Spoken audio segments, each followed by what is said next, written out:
your first 10 employees are the most important employees. Like if you think about, like if you have 3 bad employees out of 10, that means 30% of your workforce is not producing at the level that you need. And so you need to have an incredibly high standard. The second thing is, typically there's 95% right, 5% wrong. And I really try to lean on the 95% right and make people feel great about themselves, as opposed to the 5% wrong. It's important that your team members know that you care, even if they're not a good employee. Like even if you're going to let them go, that doesn't mean they're bad people. Like you can still do it in a caring way. But I think it's really important that they know that there's love, that there's caring, that you want to do right by them. So that's another big aspect. And then the third one is, I believe in this concept of a performance-based culture. And there needs to be a certain level of intensity to thrive in a competitive environment.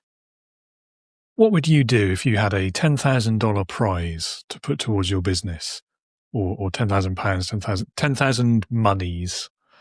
And how confident are you that you could turn that 10K into 40 million?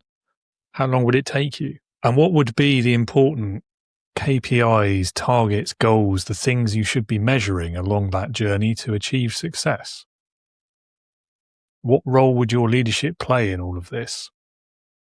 Well, as it happens, my guest today has done this very thing. He took a 10K prize from winning a business plan competition, and over the 16 years after that, he turned that into a $40 million revenue digital agency. He now runs a company called Fiscal Advocate, where he helps business service companies turn that financial data into an engine for growth. And he's here today to share some of his practical insights, his experiences, his lessons about business, life, and leadership with us. His name is John Morris, and he's all about helping people create profitable, sustainable businesses.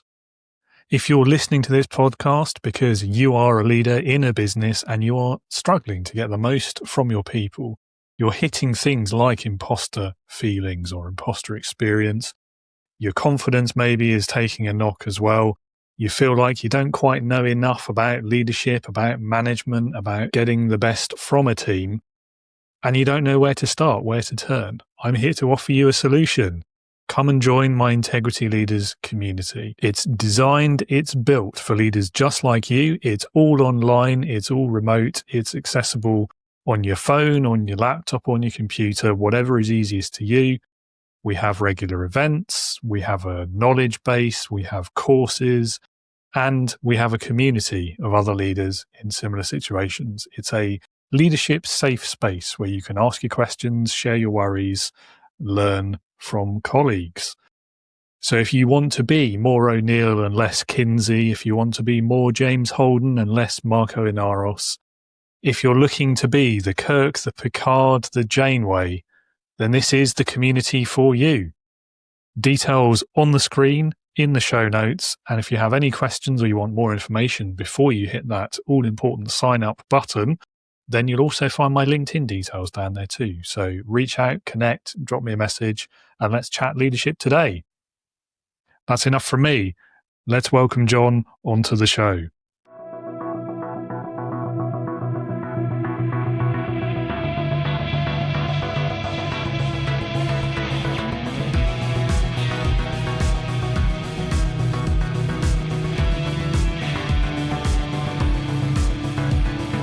Welcome to the Leading with Integrity podcast. Leadership talk for the modern manager. With your host, David Hatch. John, welcome to Leading with Integrity. Great to have you on the show today. I'm sure we've got a great conversation ahead of us. David, thanks so much for having me here today. I'm going to push you in at the deep end, I'm afraid, to kick us off. Tell us about your life story, well, your career story so far, what you do today, why you do it, all of those lovely things. Yep. So I'm actually, before I get into what I do today, I'm just going to go back to my history a little bit. In 2004, I started a digital agency. I won $10,000 in a business plan competition. And I used that money as seed money to start Rise Interactive, which I grew to just under $40 million in 16 years and then exited it 6 years ago. And when I think of like the secret to our success, it was how we leveraged financial data to improve our decision making. And I thought it would be really fun to help other entrepreneurs and other marketing and tech service companies have similar success by learning the playbooks I used at Rise. So today, Fiscal Advocate is the company I own, and we do finance management, strategic planning, and executive coaching for marketing and tech service companies. And been doing it for 5 years, and it's been going incredibly well. I love my clients. I love the business. I love the employees I work with. So it's been a good journey. Yeah, I mean, 5 years, that must have been an interesting 5 years with all the stuff that was going on in the world.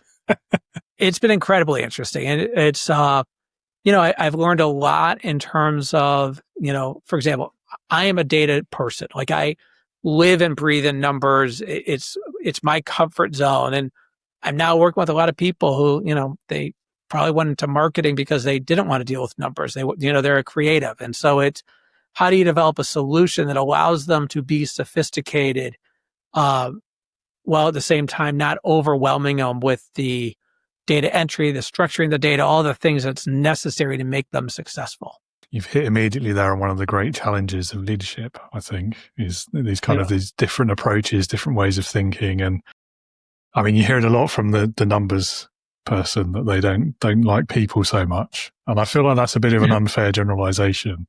But I would say that, first of all, I love people and I love helping people, and that's why I do what I do. But I do believe that there's a harshness when you are a numbers person.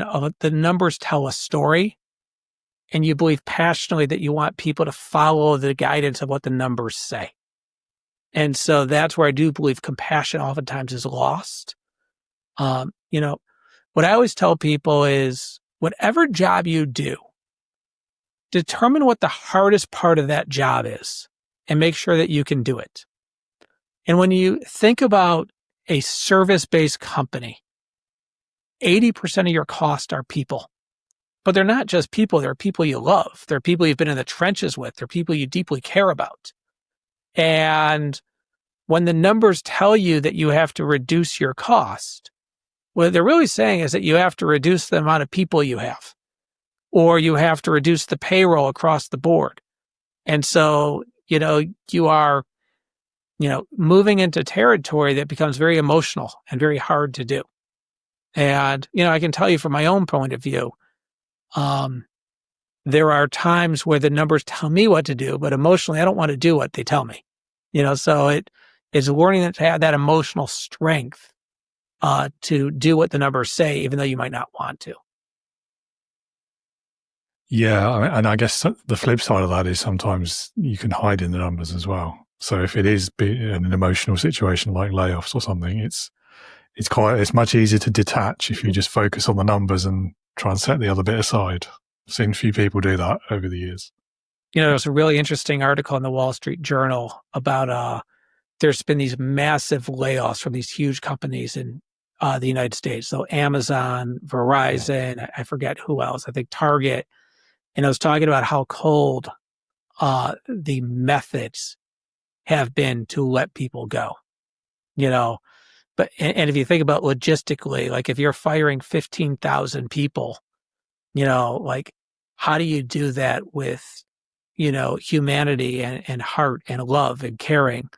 And I would say that they all kind of missed the mark, in my opinion, where, some of them were fired via text message, and it was just a corporate text message that, thank you for your service. You've been let go. There'll be a meeting tomorrow to tell you all about it. So the numbers might say that they need to cut it, but that doesn't mean that you still can't do it where you treat people with dignity and love and respect and caring and figure out ways to help them. And, all the things that make them passionate about the brand, even though they might be getting delivered hard news. I mean, there was another high profile one, wasn't there, a year or two ago, where a large number of people were sacked via a Zoom call with no warning. Yeah. And you can kind of sympathize with both sides to an extent, because it's an incredibly difficult thing to have to do as a leader. And it will feel like you're admitting failure, admitting defeat almost. But at the same time, like, there's better ways of doing that, isn't there? And, Yes. like, you must realize how that's going to make people feel. I mean, and it's interesting. I mean, most of the clients I deal with are far from the laying off 10,000 to 15,000 people. That is a scenario logistically.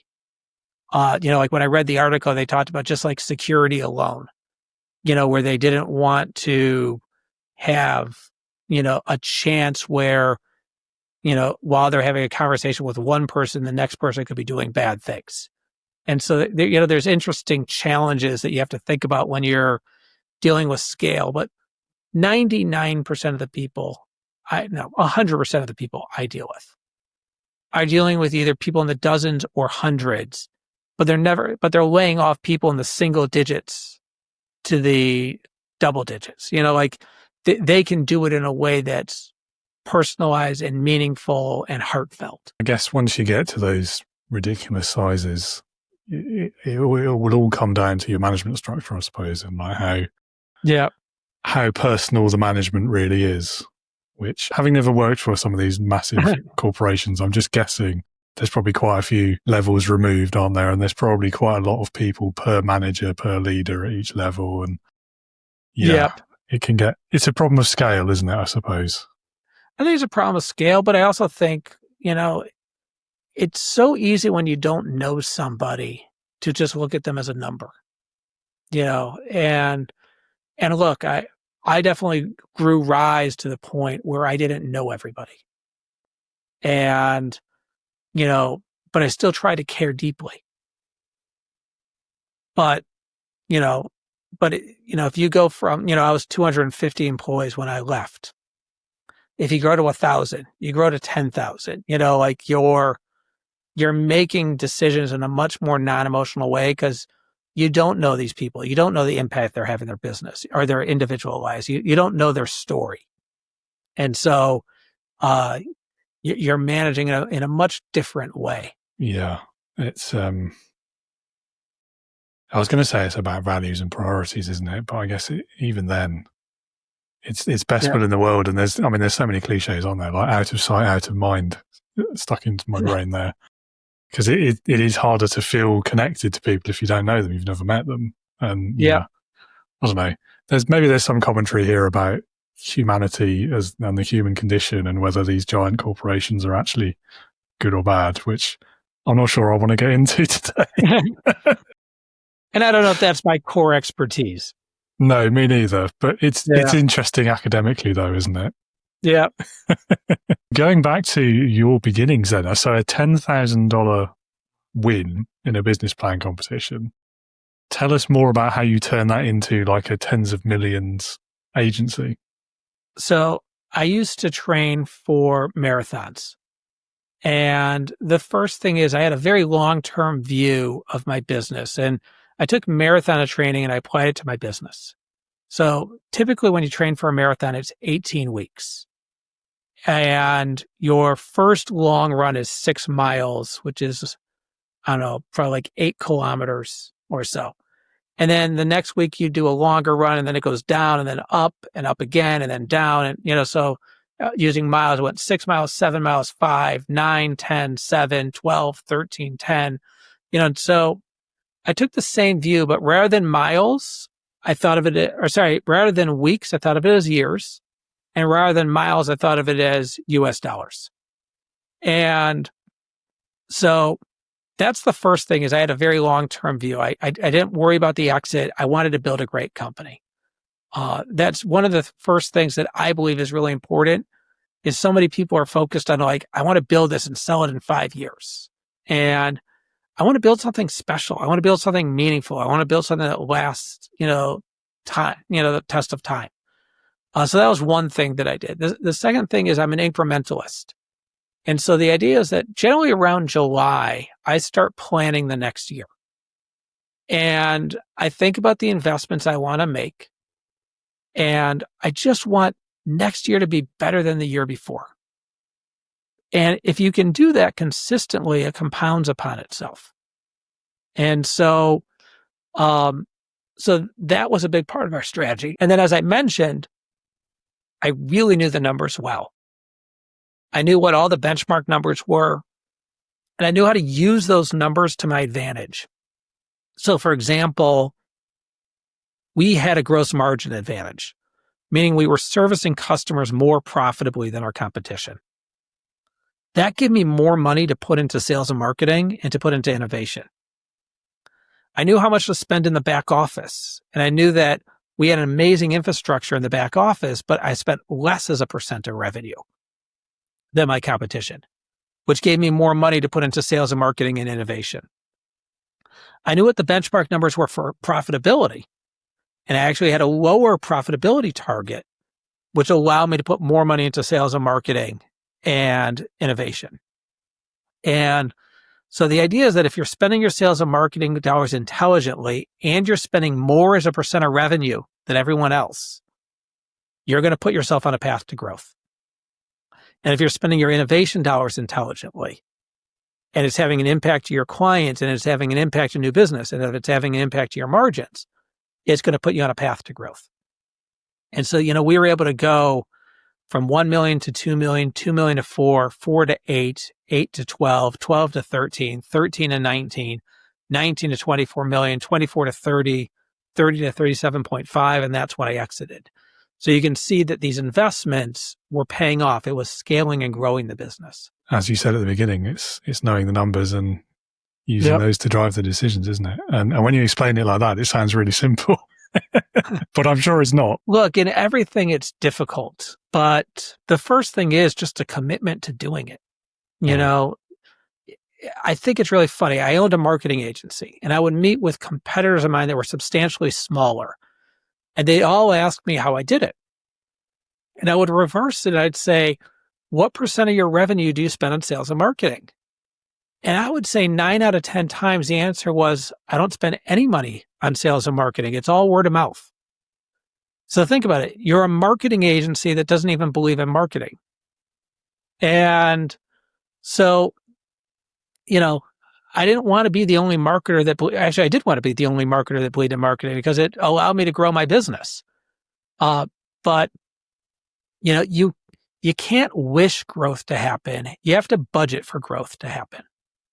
And so if you think about growing, it's really 3 numbers. It's your renewal rate, it's how good you are at upselling, and it's how good you are at winning new business. And if you can get better at those 3 things every single year, you can create something special. And when you take new business, there's only 4 numbers that matter. It's how many at-bats do you have, or how many opportunities per month do you get? What's your win rate? What's your average order value? And what's your sales cycle? So the idea is that you want the least amount of numbers possible to analyze so that you can focus on what you're going to improve. Yes. And my next question is going to be about the 3 KPIs. All you have is time and money. Mm-hmm. And you want to spend that time and money as intelligently as possible. And I really believe that if you just focus on 3 KPIs, and I'll talk about the KPI pyramid secondly, because I already got into that a little bit. But the first KPI is how much cash do you have relative to your monthly overhead? If you have lots of cash, you have lots of optionality. And I like to use this as my example, which is Microsoft bought LinkedIn for $26.2 billion in an all-cash deal. Think about that. They had that much cash just sitting around that they could go buy a company for, double-digit billions of dollars. So growing your cash is a really important goal. The second one is your profit margin. If you're in the service-based industry, 20% of your revenue should be profit. Now, as I mentioned, I had a lower target. I had 5% for many years. So I was giving up profit to fuel growth. And that paid off. But if I wasn't seeing the growth in my revenue, then I would go back to the 20%. Like it all has to normalize to 20% at some point. And then the third one is year over year revenue growth. Those are the three KPIs. So if you can grow at 20% or greater for the service-based space, 20% profit margin, and then I want you to have 2.5 times whatever your monthly overhead is. So if you spend $100,000, dollars or 100,000 pounds per month, I want you to have 250,000 in a savings account set aside, and ideally growing, but that's the minimum I want for you. And so all your time and energy should be focused on those three numbers. Makes sense to me. And so it's one of these things. Why do you think so few business owners think about these specific KPIs and about the numbers more generally? And why maybe do they not want to as well? It's a bit of a loaded question, that. Well, so I would say it's two different things. I think reason number one is they don't know. I was at a sales pitch about 2 years ago, and the guy's like, I'm pretty sophisticated. I look at 315 different KPIs every single day. And, so like in his mind, he's a data-driven person. He's a numbers guy. And he was proud of like how many KPIs he was looking at. I want to take him to the opposite point of view.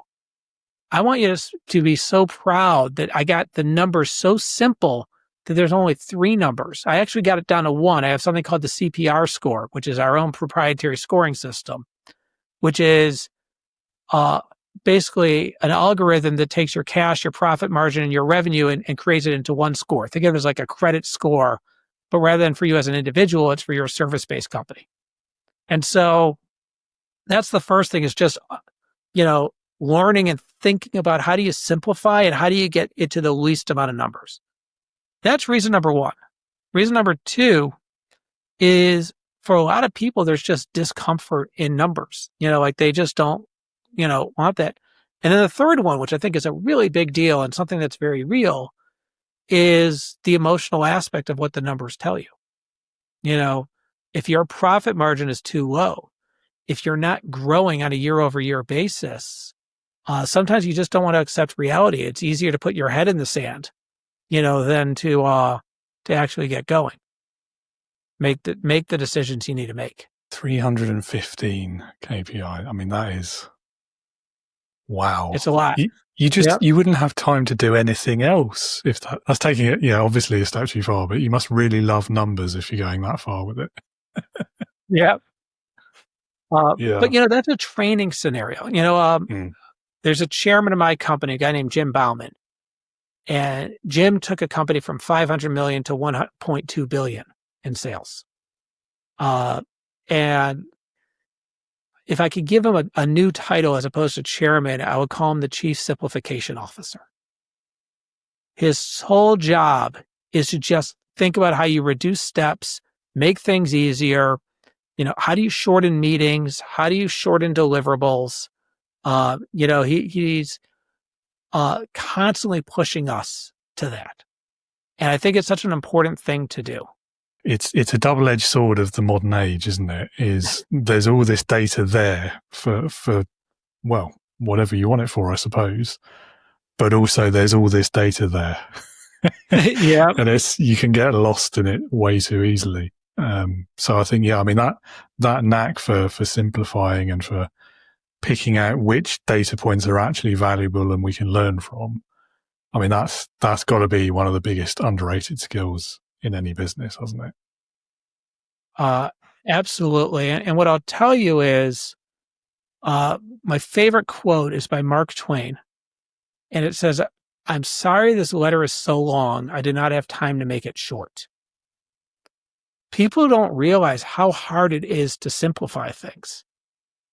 And it takes time and energy. We build a lot of technology. So like I mentioned our service offering, but we have technology that goes along with it, or you could just license the technology directly. And I talk about our goal is simple and elegant.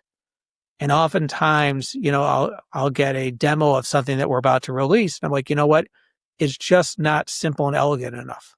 If I'm confused, our clients are going to be confused. And we have to go back to the drawing board and get it to be simple and elegant. Yeah, that's a great way of thinking of it. Weird coincidence, you're not the first person to give me that quote, even in the last month. So I don't know, it must be in people's consciousness for some reason at the moment. Yeah. And by the way, if you look it up, I don't know if Mark Twain really said it. He definitely said it, but I don't know if he is the true source. But it's easier to just give him the source as opposed to some unknown person. Yeah. I've heard there's a story behind that, but I don't know what it is. So Yeah. there we go. What we're kind of circling around here is this sort of strategic planning process, aren't we? And you've alluded to it already, I think. But I mean, so for a first-time business owner, say, or a new director or a manager who's taken on some sort of P&L responsibility, something like that. I mean, what would be your best advice on how to actually build a decent process that will come out with a strategy, a plan that drives results instead of just becomes fodder for next year's meeting? Yeah. So the first thing is, 2026 is around the corner. So if you don't have your plan already done, you're behind the 8 ball. And the reason why is because, if you have a 30 to 45 day sales cycle, your year has already started. The leads that you get today in November are going to be your clients that you'll win in January.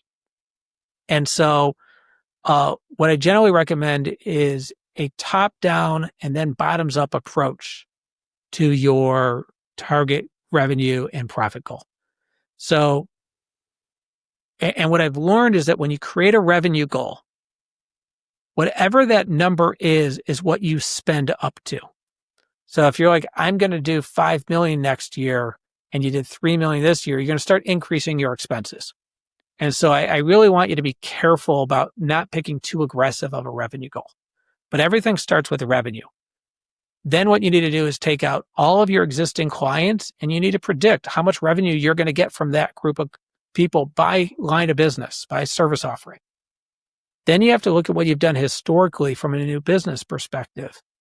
And, I want you to challenge yourself to, if you all of a sudden are expecting to do substantially more in sales, what's going to change? Like, why are you doing this differently?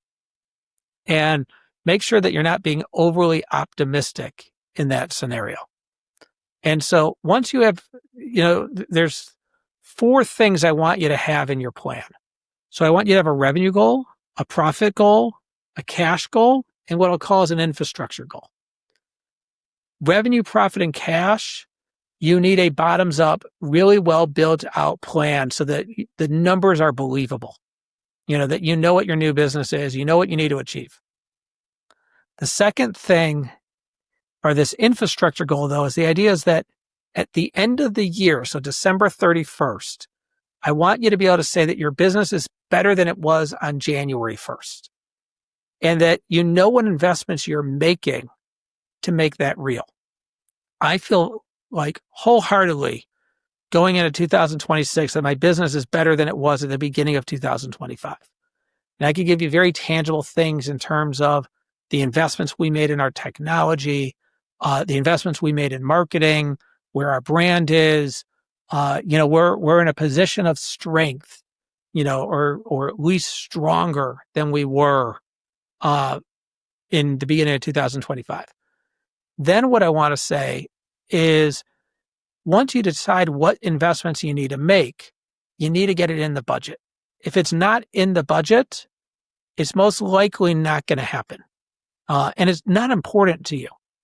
If you can't dedicate at least 1 FTE to something, like you don't want to spend that type of money, then I don't believe that that's something you really want to invest in.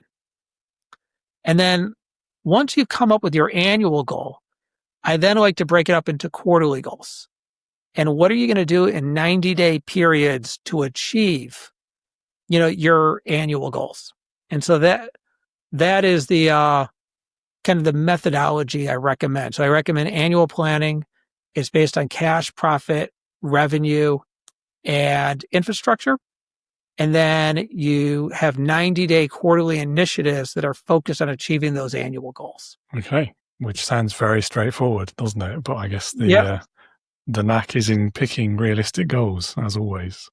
Yep. So for that first-time leader then, or first-time business founder, business owner, what would be the best bit of advice you could offer them? The first thing I'd recommend is make sure that you have a product people really care about. Generally speaking, you're going to put your best foot forward in the sales process. And, I want to make sure that whatever you sell, what you deliver is better than what you sold. And by the way, I am guilty of, like if I had to go back to Fiscal Advocate in my beginning years, I think I oversold. I don't think my product was as ready. And if I could have done it differently, I would have been more honest about where I am as a product and that, you're going to be a guinea pig and you'll get a discounted rate as opposed to coming out of the gate too quickly. So that's one aspect. The second one is you got to find one method to acquire customers at scale, at a low cost. And it might require some testing to figure out what that is, but those are the crucial elements that you need to think about in terms of how you get there. The third thing I'd say is for whatever industry you're in, try to understand the benchmark numbers. What should your gross margin be? How much should you spend in sales and marketing? What should your profit be? And figure out how to use that information to make strategic decisions on where you're going to allocate your dollars. Yeah, I mean, it's great advice.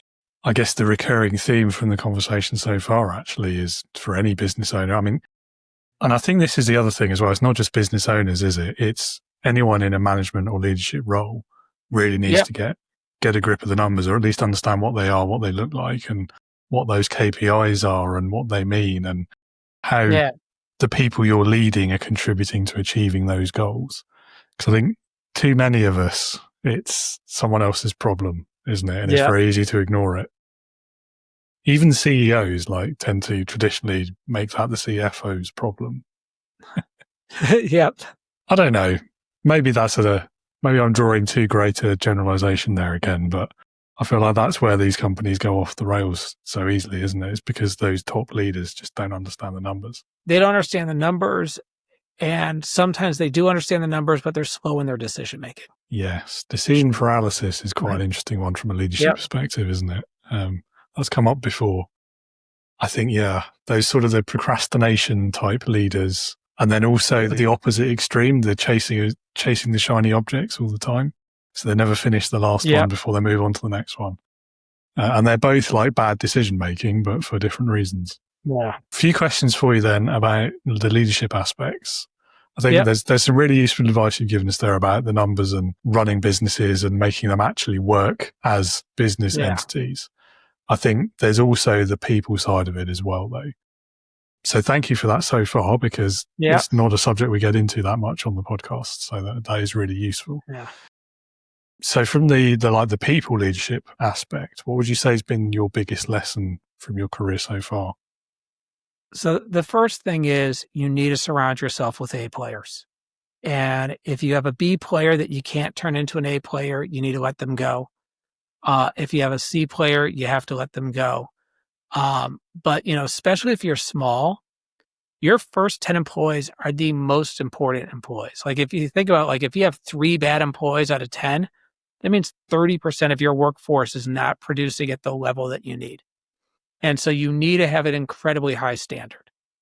The second thing is, typically there's 95% right, 5% wrong. And I really try to lean on the 95% right and make people feel great about themselves, as opposed to the 5% wrong. It's important that your team members know that you care. Even if they're not a good employee, even if you're going to let them go, that doesn't mean they're bad people. You can still do it in a caring way. But I think it's really important that they know that there's love, that there's caring, that you want to do right by them. So that's another big aspect. And then the third one is, I believe in this concept of a performance-based culture. And there needs to be a certain level of intensity to thrive in a competitive environment. Yeah, I mean, it's hard to disagree with any of those. Yeah. I think it's an interesting one. So when you talk about A, B, and C players and good versus bad, I think Yeah.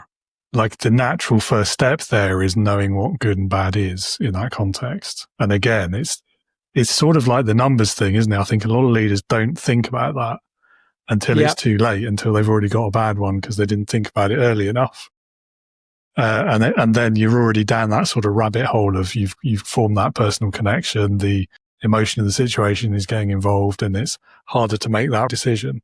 That's one of the things I would say is you picked a really good point of they might not know what good or bad is. I have a client of mine, and the CEO I've talked to is says that regularly is she thinks she needs to train the people on what is good, like they just don't know. And so I think that's really important. Are you a sports person at all? Like, is there like a certain sport you like? Not really. Formula One, car racing. Okay, I mean, but you think about the pit crew, and coming in and like they need to operate in unison. And if you have a weak player, like it brings the whole race down, right? Like if they're not getting out fast enough, like that's a big deal. And so, the reason why I brought up sports is because oftentimes, I'll see people yelling at the TV and talking about like, why is this person still on the team? And then you go look at their own team and you're like, well, why are these people still on your team? And so, I think people have to really hold their team to a higher standard. Just so you know, business is a team sport. In my opinion, it's the greatest team sport.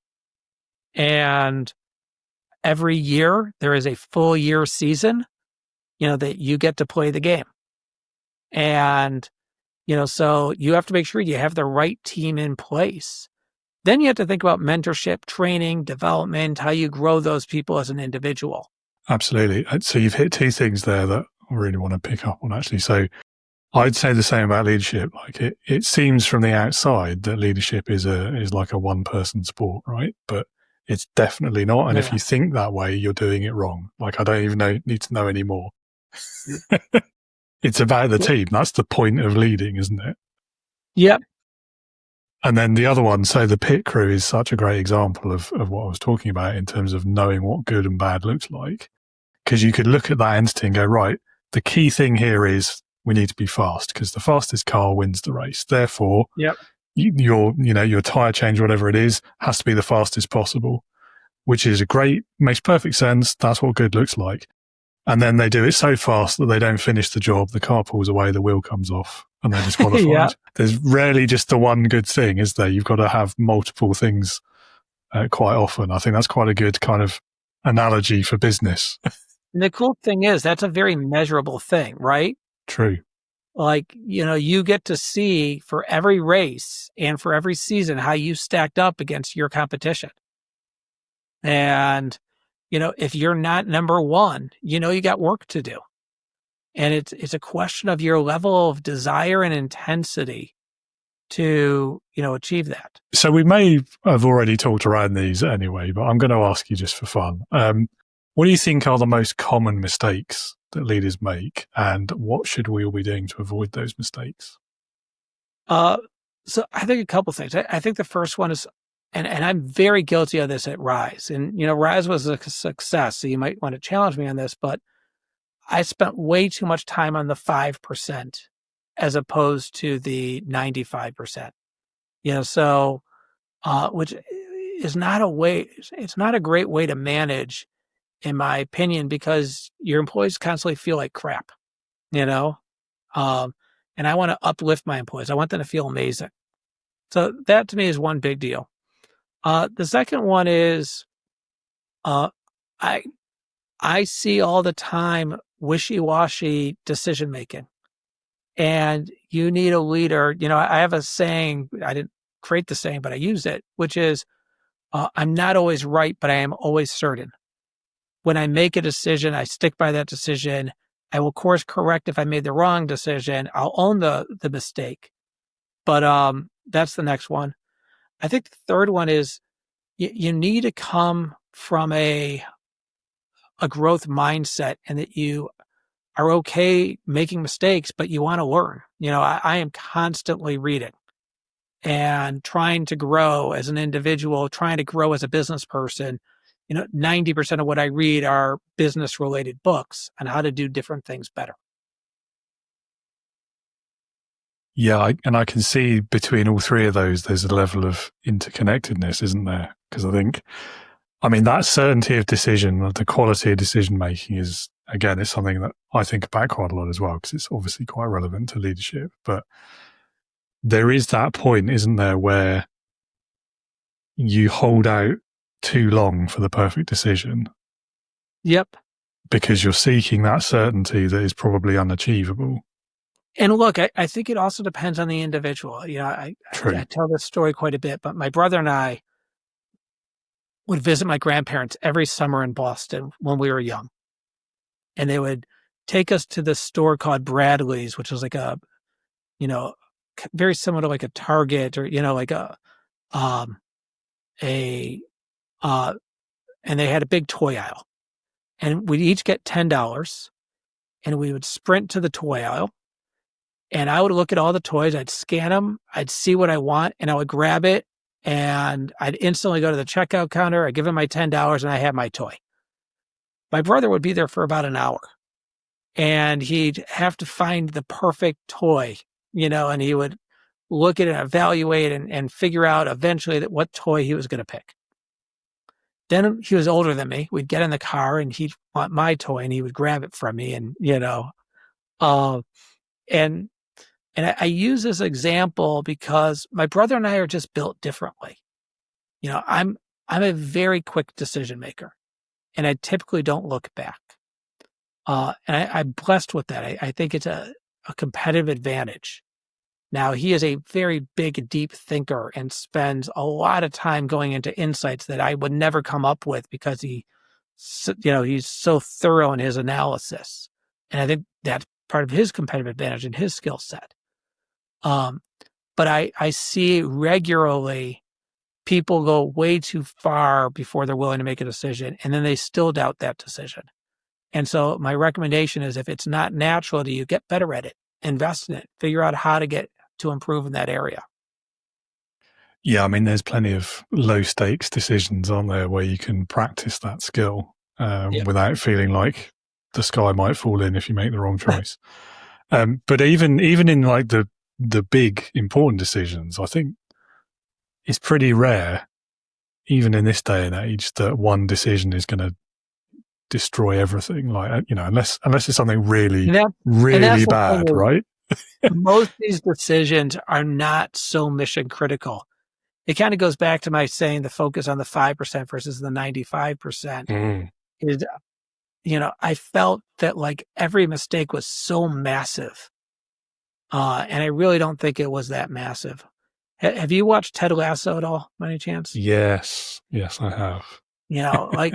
It's amazing because it's obviously, a comedy show that relates to football or soccer, but I think there's so much great management training built into that show. Mm-hmm. Yeah, I would agree.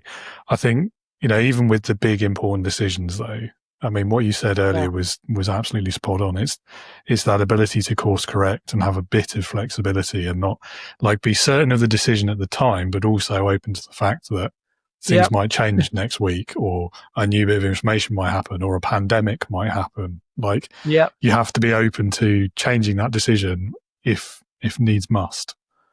Which again, I think quite a lot of us, particularly in our sort of first early management careers, you want to project confidence, and so it almost becomes dogmatic. You stick to the decision. No, this is the plan. This is what we're doing. We're not changing it now. We need to see it through. And it leads people down all sorts of and that's where coming routes. up with your annual goals and making sure your quarterly initiatives are aligned to those goals is such an important exercise. Absolutely. Fair point. So what would be your best memory of actually being led?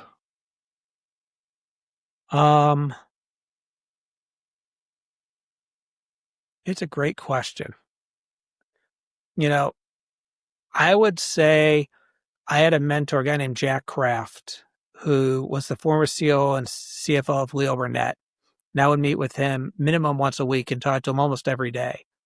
And we talk about quick decision making.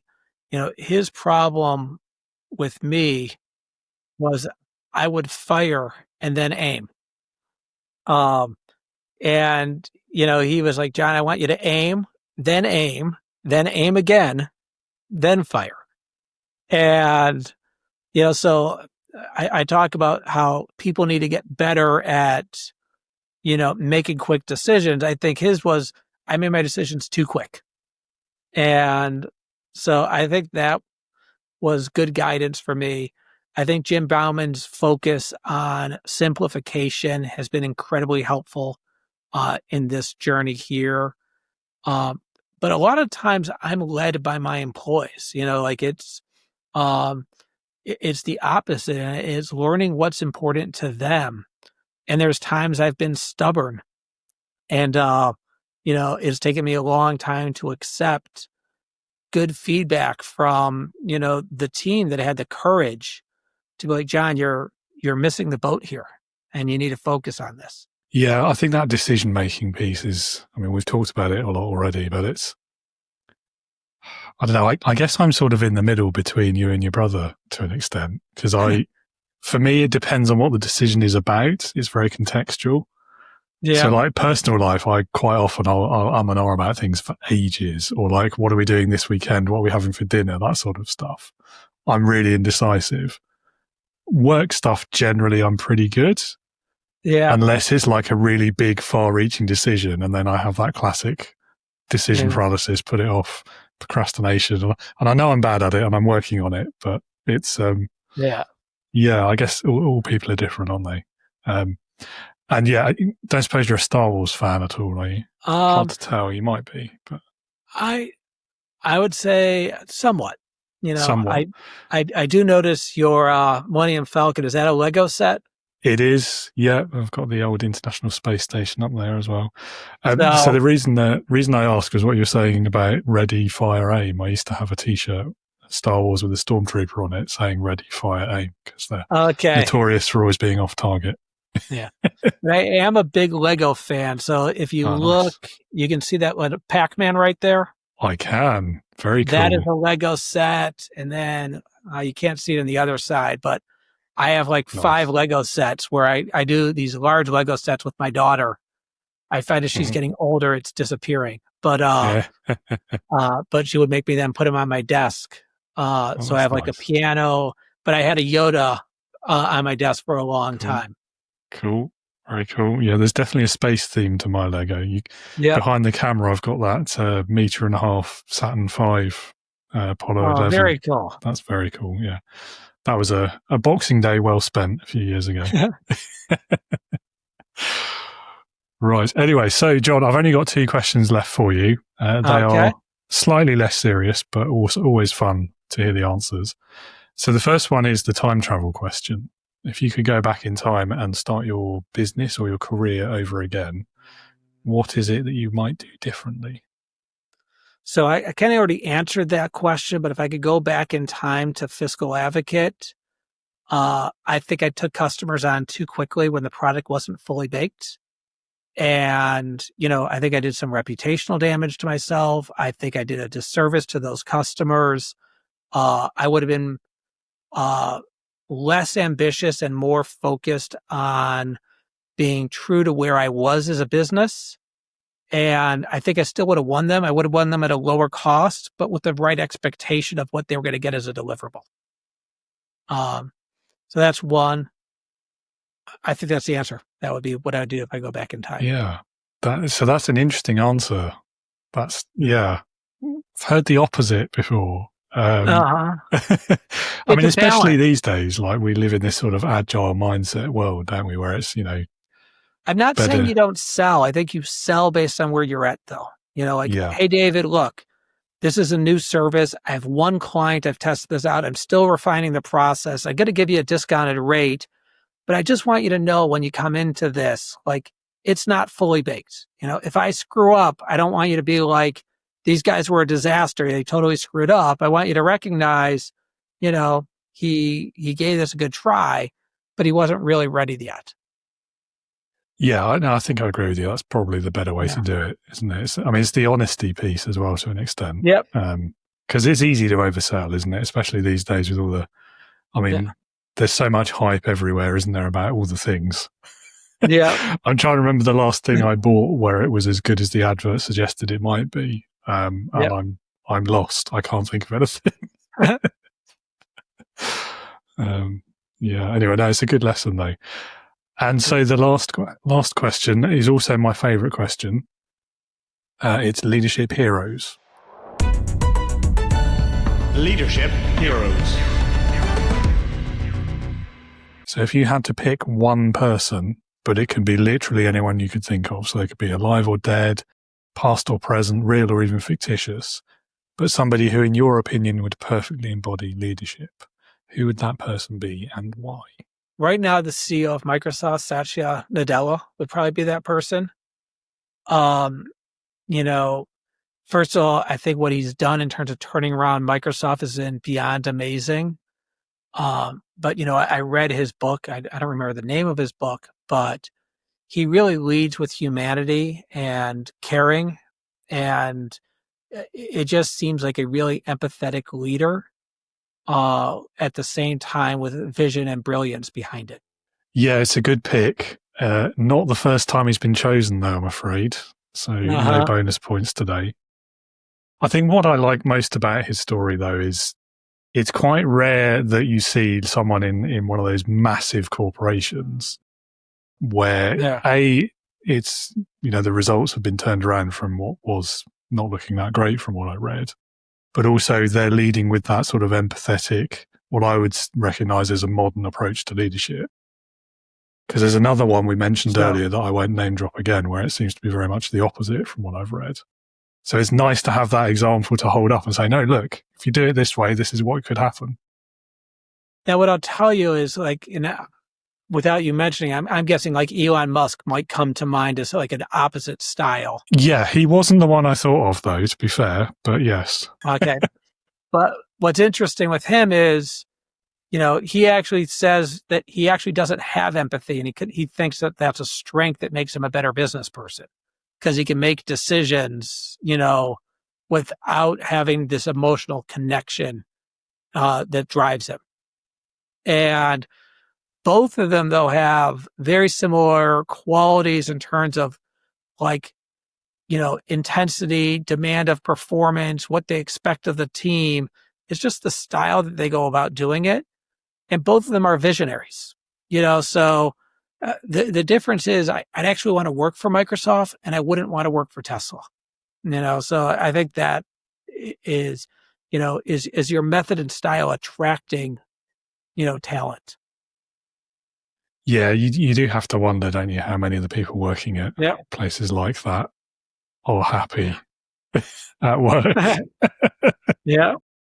Anyway, let's best not go down that rabbit hole today. Well, John, it's been great talking to you. I know we're tight for time, so I want to be respectful of yours. The last thing I would ask you is if anyone wants to learn more about what you do or your business, what are the links, the addresses and such, where they can go? Yep. They can follow me on LinkedIn. I post minimum of 3 times a week, generally about how to grow and, expand your business using financial data. You can go to fiscaladvocate.com. We have a great resource section. And then send me an email, jon@fiscaladvocate.com. I'd love to hear from you. Perfect. Well, I'll put a selection of those links down there in the show notes so everyone can find them easily. Well, that's it. Thank you so much for being with us today, and have a great rest of your day. Have a great one as well. Talk to you soon.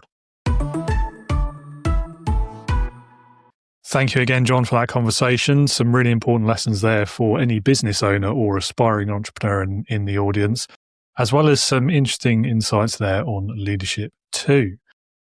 Listener, viewer, if you would like to learn more about John, what he does, his company. You will find, as usual, the links to do that down in the show notes. Click on those, go and learn more about him, perhaps reach out, have a conversation with him. I'm sure he'd love to hear from you. And if you're looking for leadership support, a conversation about the challenges you are facing as a leader or manager, again, you'll find my links down there as well. Visit leadingwithintegrity.co.uk. Plenty of resources there for you for free. And there's also that big green button to hit on the homepage, take you to the sign up for the Integrity Leaders community. And as I said at the beginning, if you have any questions or you'd like to talk about it before you sign up, reach out to me on LinkedIn and let's chat. Thank you so much for being with us today. I hope you'll join us again next week when I'll be talking micromanagement, running a business, spirituality, and leadership with my next guest, Joanna Zhang. Until then, as always, be a leader, not a boss.